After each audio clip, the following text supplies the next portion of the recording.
నేను చెప్పేది మర్యాదగా విను. నీ పెండ్లం నీ దానికి సేఫ్ గా రావాలంటే మాకు 10 లక్షలు కావాలి. లేదనుకో తెలుసుగా. అంత డబ్బు ఒక్కసారి అంటే కష్టం అవుతుంది. కొద్దిగా టైం ఏంటి చేస్తా ప్లీజ్. నీకు టైం ఇచ్చుకుంటూ కూర్చుంటే నీ పెండ్లం టైం అయిపోతుంది. జల్దీ రెడీ చేసుకో. ఓకే, తన్ని మాత్రం జాగ్రత్తగా చూసుకోండి. అది నువ్వు చేసే దాన్ని బట్టి ఉంటది. ఓకేనా?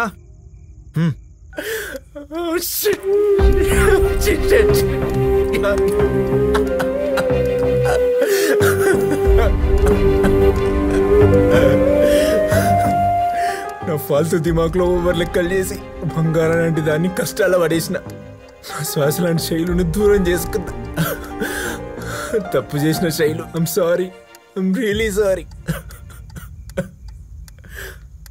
రే, నిజంగా కిడ్నాపర్లు కూడా ఇట్లా మాట్లాడరా? ఏమన్నా మాట్లాడుతున్నావారా? సినిమాలు ఊకే చూస్తామారా? జరంత దిమాగ్ పెడితే అన్ని గవేస్తాయి.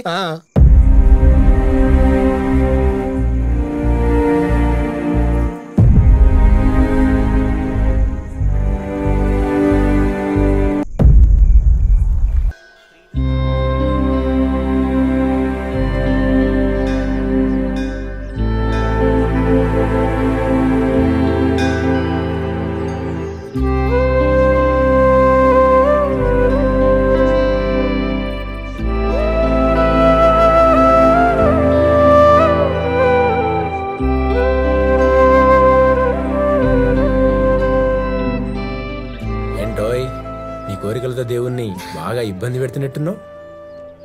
నేను చిన్నగున్నప్పటికెళ్ళి ఇంటున్న ఆయనకు తెలుసు నాకేం కావాలో అని. అందుకే నేను పంపించిండు. మనస్ఫూర్తిగా నిన్ను నాకు ఇచ్చినందుకు ఆయనకు థ్యాంక్స్ చెప్పుకోనికి వచ్చిన. ఓ అవునా? అవును. స్వర్గంలో మనిద్దరిని కలిపే తయారు చేసిండు. పుట్టించుడు వేర్వేరుగా పుట్టించి టైం వచ్చినప్పుడు కలిపిండు. అంతే.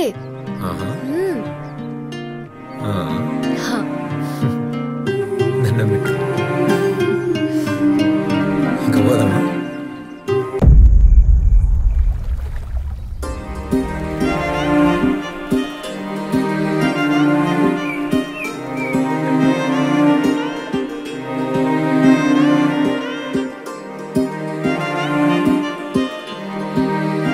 Shailu, guess what? Ta-da, ta-da!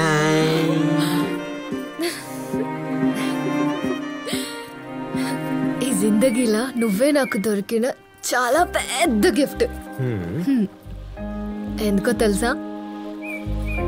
నిన్ను పెళ్లి చేసుకున్న దినం నుండి ఇప్పటి వరకు ప్రతిరోజు అది నాకొక గిఫ్టే.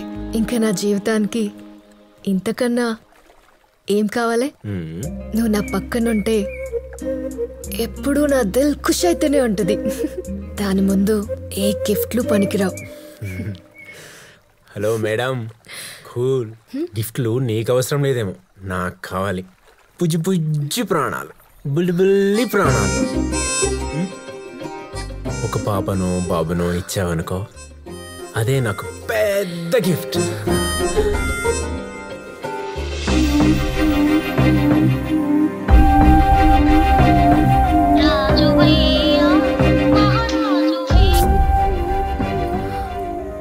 ఆల్రెడీ మొత్తం టాపిక్ అయితే వెంకట్తో చెప్పేసిందే. అవునా?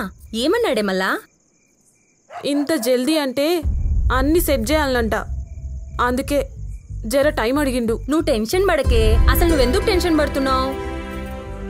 ఏమోనే, వాడి మీదైతే నాకు నమ్మకం ఉంది. నేను చూసుకుంటలేవే. థ్యాంక్సే నన్ను అర్థం చేసుకున్నందుకు. కానీ లేదు గీని లేదు. నువ్వు టెన్షన్ పడకన్నానా? వెంకట్ వస్తాడంటావా? వస్తాడే, నువ్వు టెన్షన్ పడకు.